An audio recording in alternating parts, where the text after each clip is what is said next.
नमस्कार दोस्तों, मैं आशीष कृष्णा हनुमान चालीसा के 14वें एपिसोड में आप सभी का हार्दिक स्वागत करता हूँ। आज हम बात करेंगे चौपाई नंबर 28 से, जो कि इस प्रकार है। और मनोरथ जो कोई लावे, सोई अमित जीवन फल पावे। मनोरथ यानी कि मन का रथ यानी कि चैरियट ऑफ माइंड, जो हमारे मन को, जो हमारे कर्मों को, मन यानी कि मन हमारे कर्मों को गाइडलाइन देता है, गाइड करता है, और यही कर्म हमारे जीवन का निर्धारण करते हैं। और मनोरथ यानी कि इच्छाओं के बारे में बुद्ध जी कहते हैं कि इच्छाएं हमें पीड़ा यानी कि मनुष्य को पीड़ा देती हैं, और इस पीड़ा के पीछे हमारी इच्छाएं ही एक वजह है। और इन सब के लिए बुद्ध जी ने मठों की स्थापना की। और वहीं हिंदू धर्म के रूप में सामाजिक, जो हिंदू धर्म है वो कहता है कि सांसारिक कार्यों को करते हुए, सामाजिक जीवनों को निर्वहन करते हुए अपने कर्तव्यों को निर्वहन करना चाहिए। एक तरफ जहाँ बुद्ध जी शांति और अनुशासन का बौद्ध मठ, बौद्ध चैत्य जो है वो शांति और अनुशासन के केंद्र हैं, वहीं हिंदू मंदिरों को अगर आप देखेंगे वहाँ पर संगीत, नृत्य, 56 भोग आदि की प्रथा चलती है। जो ऋषि हैं हिंदू धर्म में वो मोक्ष की बात करते हैं। जो गृहस्थ हैं उनके लिए सामाजिक दायित्व हैं, यानी कि सामाजिक दायित्वों का निर्वहन करना ही उनका धर्म है।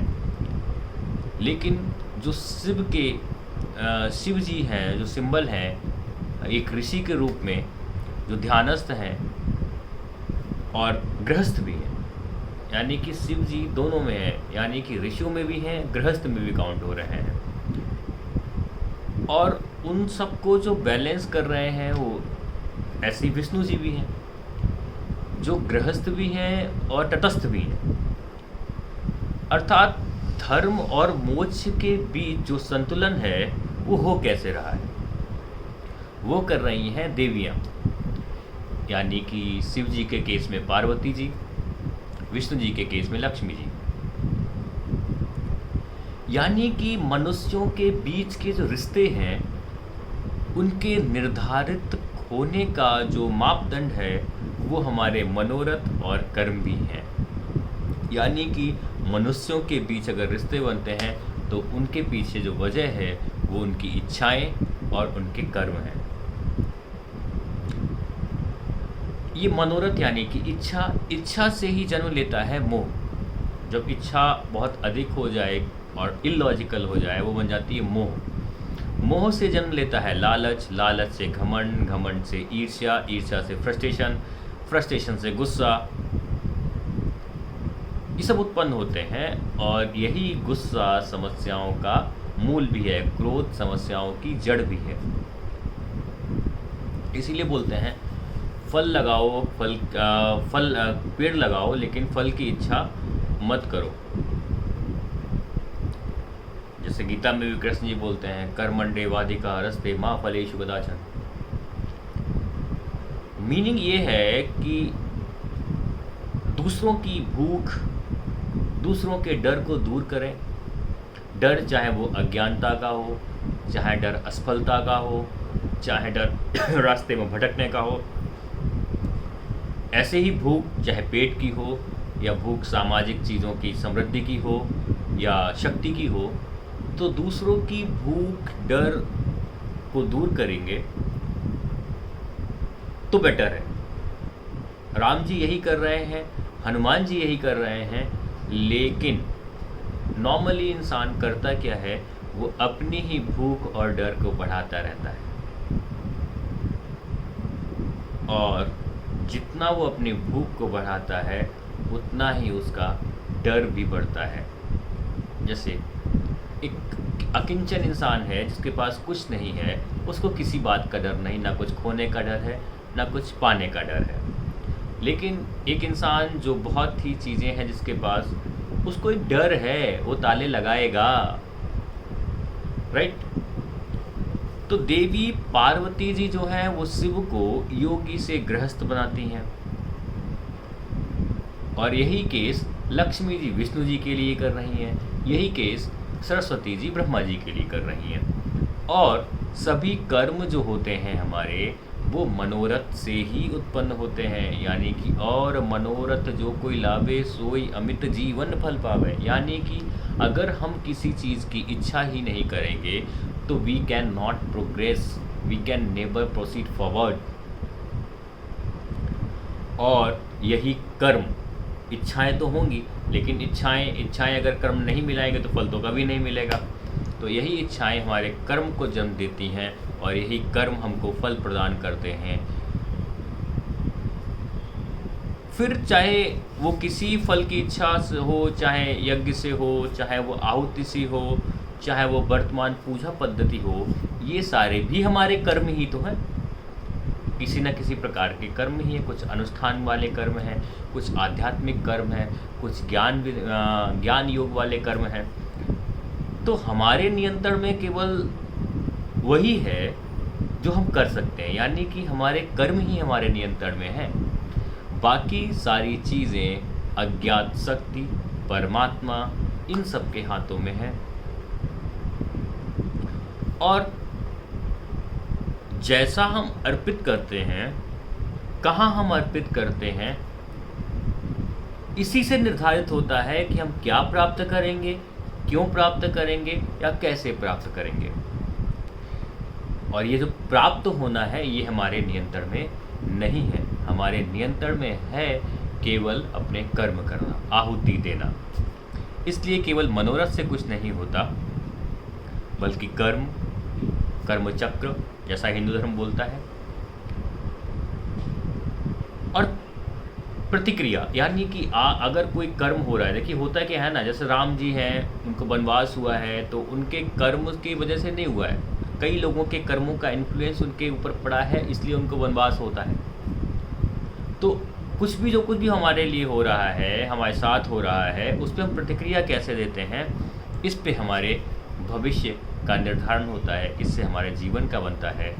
और हनुमान जी जो इच्छा करते हैं ना, उसे विधिवत पूरा करते हैं, यानी कि हमारी इच्छाओं को पूरा करने का काम हनुमान जी करते हैं। जो प्रभु की इच्छाओं को पूरा करते हैं, यानी कि राम जी की इच्छाओं को पूरा करते हैं, वो हमारी और आपकी नॉर्मल इच्छाएं तो पूरी कर ही सकते हैं। अगली यानी कि 29वीं चौपाई है, चारों जुग पर ताप तुम्हारा है, प्रसिद्ध जगत उजियारा। संसार का जो समय चक्र है, इसको 4 भागों में बांटा गया है, जैसे सतयुग, त्रेतायुग, द्वापर युग और कलयुग।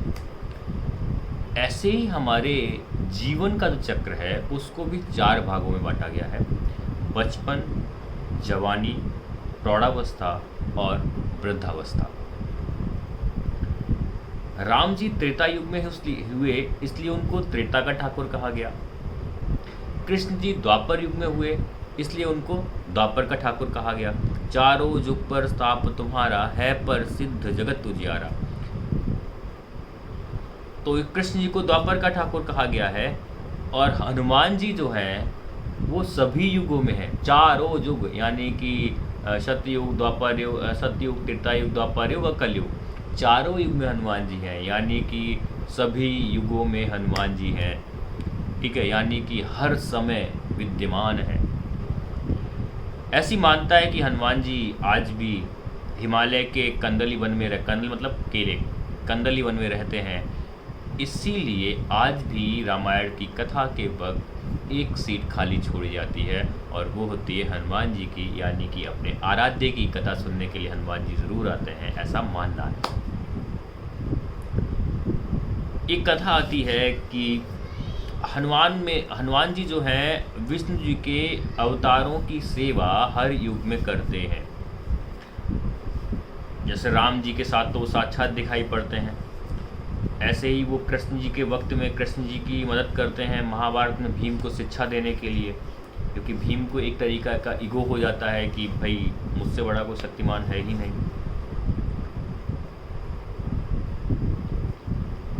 और एक बात और आती है कि अर्जुन और हनुमान का सवाल जवाब होता है लंका पुल को लेकर।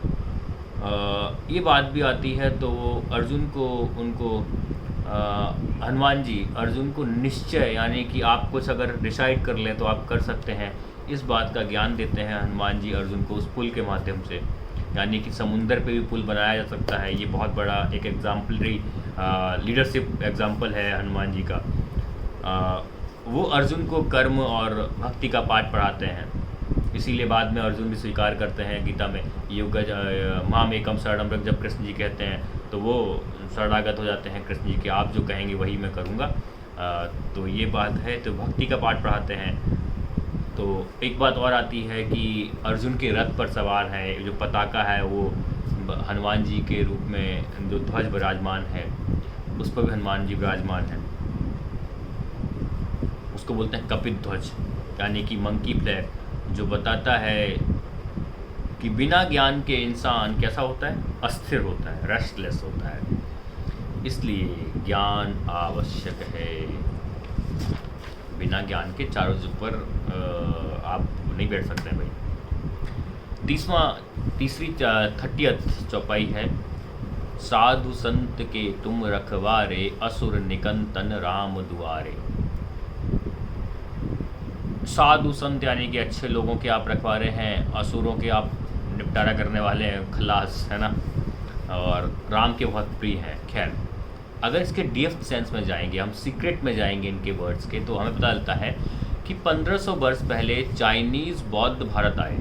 1500 वर्ष पहले उन्होंने हनुमान जी के बारे में जाना, तब उनको पता चला कि चाइनीज़ वर्जन में भी एक हनुमान जी टाइप के कोई प्राणी या हनुमान जी टाइप की कोई शक्ति रही है, और जिसका नाम था सन वुकोंग, यानी कि वो भी एक बानर के रूप में कहानी मिलती है, जो कि चाइनीज साधु हैं जिनका नाम है हुआन सेंग। चाइनीज साधु हुआन सेंग के सेवक के रूप में सन वुकोंग नाम के एक वानर की कहानी मिलती है चाइनीज़ मैथोलॉजी में। और ये कहानी उसी दौर में लिखी गई जिस दौर में इंडिया में हनुमान चालीसा लिखी जा रही थी। कि मैंने आपको पहले एपिसोड में बताया था कि हनुमान चालीसा की टाइमलाइन क्या है। और सन वुकोंग का जन्म हवा के छूने से, चट्टान ने जब हवा ने जब चट्टान को छुआ तो उससे सन वुकोंग का जन्म हुआ। और हनुमान जी को भी बोलते हैं मारुति नंदन, यानी कि हवा के पुत्र हनुमान जी भी हैं, पवन सुत भी बोलते हैं, यानी कि दोनों ही हवा के पर्यायवाची हैं, जो बहुत तेज़ है और ताकतवर है। यानी कि सन वुकोंग के बारे में भी ऐसा ही बताया गया है।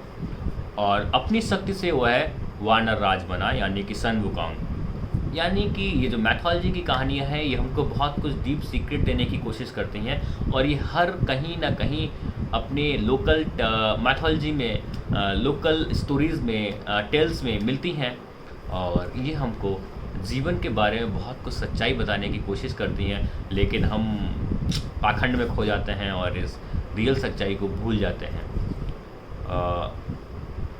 आदि बुद्धि की कहानी, वो भी एक बानर का जिक्र मिलता है। आदि बुद्ध यानी कि पुराने बुद्ध, 1500 साल से पहले वाले बुद्ध, यानी कि 480 के पहले वाले भी जो बुद्ध की कहानी मिलती है।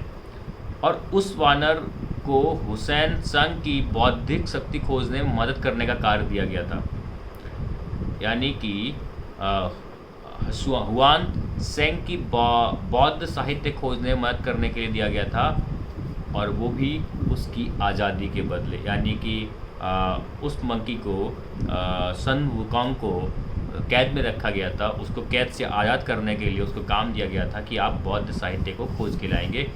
और हनुमान जी भी इसी तरीके से राम जी के प्रति समर्पण देते हैं पूरा, और अपने देवत्व को प्राप्त करते हैं, अपने कर्मों से करते हैं। ऐसा नहीं है कि दैवी शक्ति का साथ रहते हैं इसलिए वो दैवी बन गए हैं, ईश्वरी बन गए हैं, पूजनीय बन गए हैं, ऐसा नहीं है।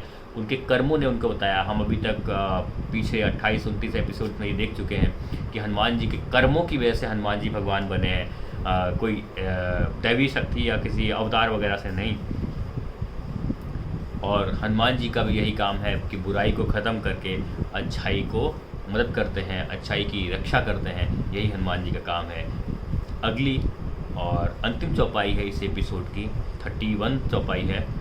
अष्ट सिद्धि नव निधि के दाता, असबर दीन जानकी माता। यह चौपाई बताती है, सीता जी को एक देवी के रूप में स्थापित करती है और हनुमान जी से उनके रिश्ते के बारे में बताती है। तो बात कुछ ऐसी है, पहले हनुमान को वैदिक काल से जोड़ा गया था, बताया गया था कि वो शिव जी के अवतारी हैं। फिर उनको विष्णु जी से जोड़ा गया, फिर उनको शिवांश के रूप में देखा गया। जैसा कि हमने आपको पहले बताया भी था कि जब वैष्णव और शैव दो परंपराओं में हिंदू मैथोलॉजी हिंदुइज्म में डिवाइड हुआ, तो ऐसी चीज़ें दोनों को बैलेंस करने के लिए या अपने आप को सुपीरियरिटी प्रूव करने के लिए ऐसा हर एक अच्छी चीज़ों को अपने आप से जोड़ा जाता है। ये ह्यूमन साइकोलॉजी है। तो शिव जी से जोड़ा गया और अब इस चौपाई में हनुमान जी को देवी जी से जोड़ा गया है, यानी कि देवी जानकी से जोड़ा गया है। और सीता जी का परिचय जो दिया गया है वो उनके पिता जनक के नाम पे दिया गया है, यानी कि असबर दीन जानकी माता। जानकी यानी कि जनक जी की बेटी हैं, जानकी माता यानी कि देवी के रूप में दिखाया गया है। सिद्धि, पहली लाइन थी, अष्ट सिद्धि नव निधि के दाता। अष्ट मतलब 8, सिद्धि, सिद्धि का अर्थ होता है ऐसी शक्तियाँ जिसके द्वारा खुद के शरीर और परिस्थितिकी यानी कि साइज एंड शेप को बदला जा सकता है। तो हनुमान जी के पास ऐसी शक्ति थी, जैसा आपने देखा है लंका पार करते हुए धृष्टा और सुरसा इन लोगों ने हनुमान जी को कैप्चर करने की कोशिश की, तो हनुमान जी ने रूप बदला, कभी बड़ा किया कभी छोटा किया और निकल के वो सक्सेसफुली उस मिशन को पूरा किया। और निधि का अर्थ होता है गुप्त खजाना, सीक्रेट ट्रेजर। और ये तंत्र विद्या में सिद्धि का मतलब होता है सरस्वती, तंत्र विद्या में जिसके शिव जी अल्ट्रा फिगर है। निधि मतलब लक्ष्मी, तो सिद्धि मतलब शक्ति जो से रूप चेंज कर सकते हैं, अपना आकार आकृति चेंज कर सकते हैं। सिद्धि मतलब ऐसी शक्ति जिसका निधि मतलब होता है गुप्त खजाना। और निधि क्या है? लक्ष्मी जी भी हैं। सिद्धि कौन है? सरस्वती जी हैं। और निधि कौन है? लक्ष्मी जी हैं। और हिंदू मैथोलॉजी जो है वो 2 भागों में बढ़ती है। अगर आप कंक्रीट कॉन्सेप्ट में देखेंगे तो एक तो है वेदांत और एक है तंत्र।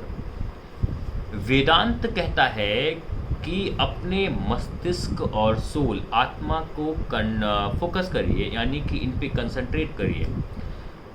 तंत्र कहता है कि मटेरियल थिंग्स यानी कि भौतिक चीज़ों पर फोकस करिए, अपने शरीर पर फोकस करिए और संसार पे फोकस करिए।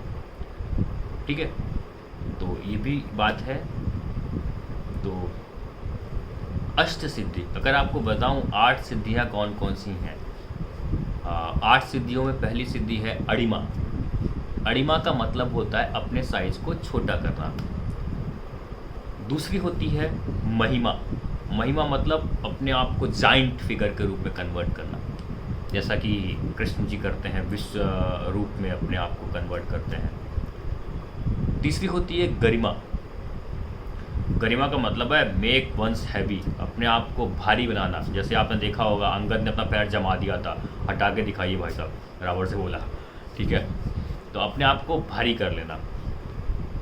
अगली है यानी कि चौथी है लघिमा, यानी कि अपने वेट को बहुत छोटा कर लेना। 5वीं है प्राप्ति। प्राप्ति का मतलब है कुछ भी पाना। जब आपके पास ज्ञान होगा, इमेजिनेशन होगा, उसके लिए कर्म करने की क्षमता है और कर्म करेंगे आप, तो आपको कोई भी चीज़ प्राप्त हो सकती है, कर लेंगे आप। अगली है छठी है प्राकप्य। प्राकप्य का मतलब है अपनी इच्छाओं को पूरा करना। और वैसे हिंदू मैथोलॉजी पता है बोलती है कि you are born to live amazing life, आनंद लेने के लिए पैदा हुए आप। और आनंद का मतलब है कि आप मानसिक, शारीरिक, सांवेगिक सारे रूप से खुश रहें। और खुश कब रहेंगे? जब आप करेंगे तो सब कुछ, लेकिन उससे अटैच नहीं होंगे। Detach your self by doing everything. सातवीं है ईशत्व। ईशत्व का मतलब है डुप्लीकेट करना अपने आप को, फोटोकॉपी जनरेट करना अपने आप की। और अंतिम और आठवां है वास्तव। वास्तव का मतलब है डोमिनेट ऑल। जब आप कुछ अचीव करते हैं तो आपको डोमिनेट करने की ज़रूरत ही नहीं पड़ती है, आप अपने आप दिखने लगते हैं। Leaders always leave the imprints. उनको कुछ अपने आप को दिखाने की जरूरत नहीं पड़ती, वो अपने आप प्रूवन है कि हाँ जी ये लीडर है, वो अपने आप प्रूव हो जाता है। 9 निधि। 9 निधियाँ कौन सी हैं? पहली है महापदम, दूसरी है पदम, तीसरी है शंख, चौथी है मकर, पांचवी है कच्छप, छठी है मुकुंद, सातवीं है कुंद, आठवीं है नील और नवीं है खर्व। तो हनुमान जी के पास सारी चीज़ें हैं। 8 सिद्धियां हैं, 9 निधियां हैं, कर्म करने की क्षमता है, इमेजिनेशन पावर है, सर्विंग डेडिकेशन है। तो इसलिए वो किसी चीज़ की इच्छा नहीं करते हैं। He has everything. उनके पास कोई डिज़ायर नहीं है, इसीलिए वो हैं योगी। जय हनुमान, जय श्री राम। मिलते हैं अगले एपिसोड में। तब तक के लिए चैनल को सब्सक्राइब जरूर कर दीजिए, क्योंकि जल्दी ही हम लेकर आ रहे हैं का से कृष्णा सीरीज़, जिसमें मैं आपको कृष्ण जी के लाइफ की इम्पॉर्टेंट इवेंट्स को with timeline, with logic, with psychology prove करूँगा। ज़रूर देखिएगा, इससे आप बहुत कुछ सीखेंगे, क्योंकि हमने अपने कर्म के कॉन्सेप्ट को खो दिया है कहीं ना कहीं। उसको हमें ज़िंदा करना है, and we will become super power again. Bye.